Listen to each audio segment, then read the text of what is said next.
सत्यनारायण की कथा की सारी तैयारियां हो गई। छोटी बहू माँ जी ने यह बात बड़ी बहू दीप्ति से ना पूछकर छोटी बहू रिया से पूछी तो दीप्ति के मन में एक खिस सी उठ गई।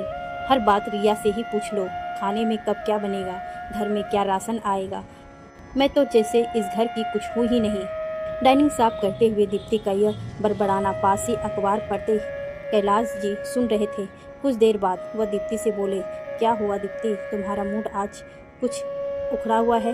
नहीं बाबूजी, ऐसा कुछ नहीं। दीप्ति ने यह कहकर बात टालनी चाही, मगर कैलाश जी की अनुभवी आंखों से वह बच नहीं सकी। देखो बड़ी बहू, तुम अपना गुस्सा मन में दबाकर रखोगी तो वह और भी बढ़ जाएगा, इसीलिए तुम्हारे मन में जिस बात को लेकर गुस्सा है वह कह दो। अपने ससुर जी के यह मधुर वाक्य सुन उसके मन का सारा गुब्बारा शब्दों में फूट पड़ा।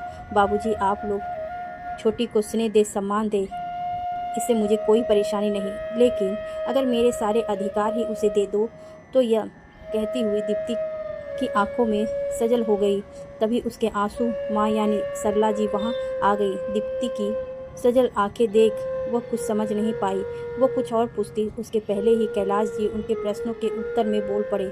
सरला जी, जो पहले आपकी मनोदशा थी वही आज बड़ी बहू की मनोदशा है। दीप्ति और सरला जी दोनों अचंभित सी कैलाश जी की और देखी तो वो आगे बोले, दीप्ति, मुझे आजकल छोटी बहू के आ जाने से जो महसूस हो रहा है ना, ऐसा ही तुम्हारी सास सरला को भी महसूस होता था।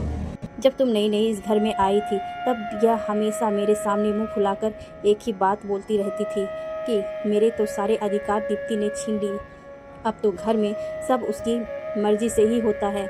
उनकी इस बात पर सरला जी हंसती हुई बोली, अरे आप भी क्या बीते बात लेकर बैठ जाते हैं। किसी भी नए रिश्ते के आने से हमारे अधिकार नहीं छीना करते, बल्कि हमारी जिम्मेदारियां कम हो जाती हैं। मुझे यह बात कुछ देर में समझ आई, मगर समझ आ गई।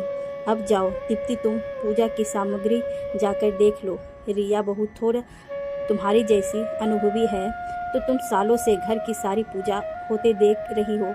दीप्ति मुस्कुराती हुई वहाँ से चल दी। उसने ऐसा कई चीज़ों पे अपने देवरानी रिया को याद दिलाई जो वह पूजा में रखना भूल गई थी। रिया भी बड़े प्रेम से वहाँ से उठकर पीछे की और बैठती हुई दीप्ति से बोली, दीदी, अब आप आगे आकर और भी चीज़ें ध्यान से देख लीजिए, कहीं मैं कुछ और भी तो नहीं भूल गई। देवरानी के इस विनम्र आग्रह से ने उसे भीतर तक स्नेह से भिगो दिया। घर के बाकी लोगों के साथ पीछे पीछे सरला जी और कैलाश जी भी आ गए और सरला जी ने भी पूजा सामग्री की ऐसी दो चार चीज़ें याद दिला दी जो उनकी दोनों बहुएं रखना भूल गई थी। कुछ ही देर में पंडित जी कथा के लिए आ चुके थे।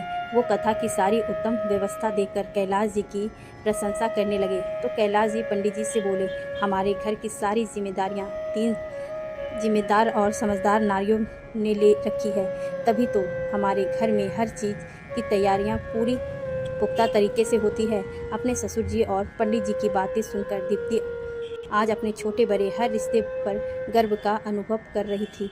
उसे वाकई यह लग रहा था कि रिया के आने से उसकी कितनी सारी जिम्मेदारियां कम हो गई है। अब दीप्ति को अपने मन में उठे कड़वे भावों पर बड़ा पछतावा हो रहा था।